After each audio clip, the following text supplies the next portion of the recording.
Thank you, Chairman Grijalva, distinguished members of the committee and staff. My name is Raul Garcia, Senior Legislative Counsel at Earthjustice, an organization that has been fighting against the border wall and the waiver of laws used to build it since 2005.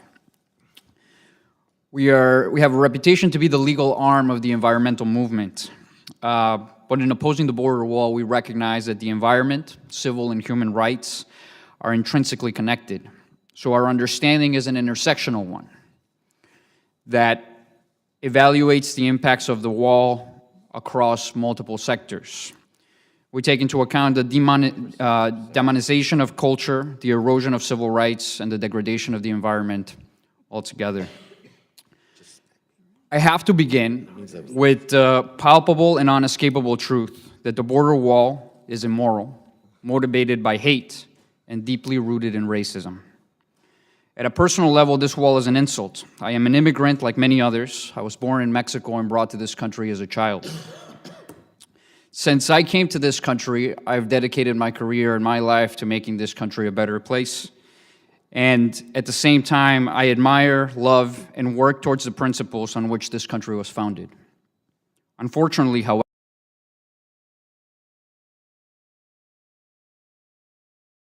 dire and profound consequences. I must also clarify that even though the President begs to differ, the border is not in a state of crisis. In fact, the general border region is overall safer than other regions in the country.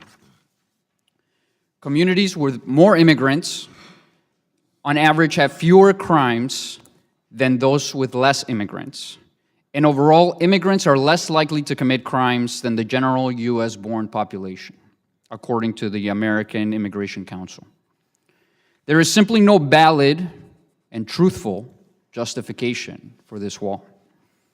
The wall is merely a gimmick used by the Trump administration to demonize communities and intimidate them from exercising their civil and human rights, among them the right to a healthy environment.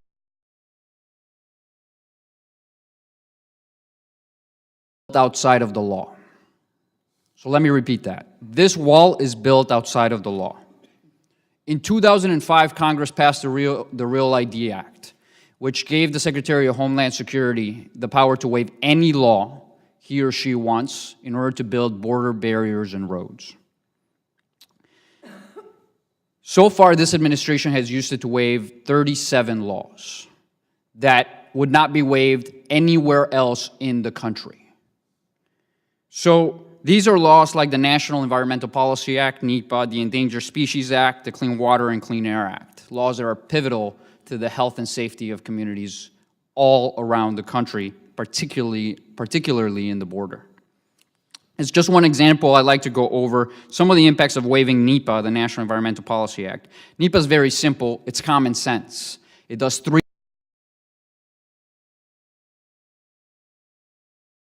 what it's about to build. The second one is environmental review. The federal government has to study the impacts of what it's about to do and see if there are better ways to do it.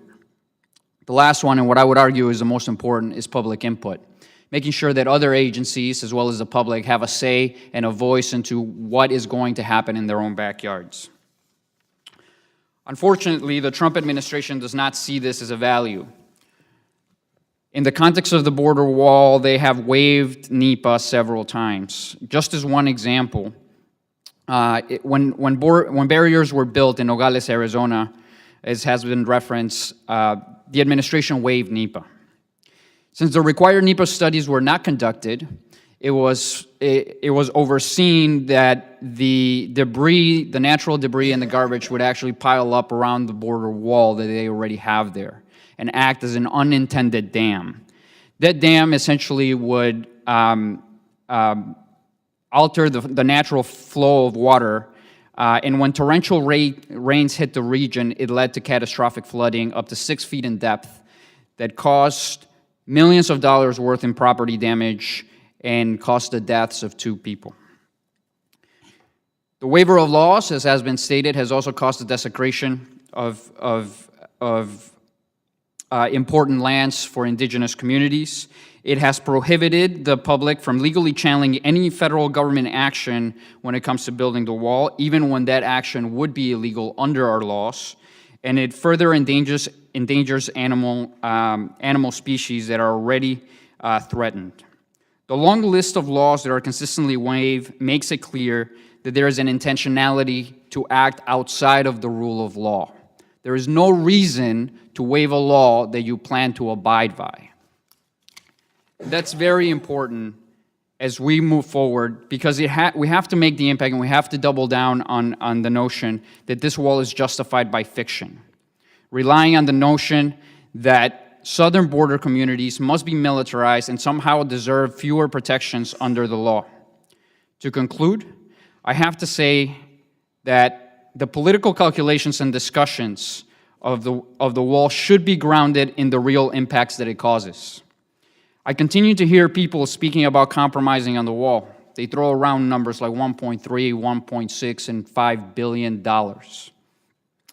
They throw around these numbers, seldom following up with what the impacts of what every single dollar in those billions is going to cost for communities on the ground and for communities across the country that are being demonized. We urge Congress to stop enabling any further harm on communities on the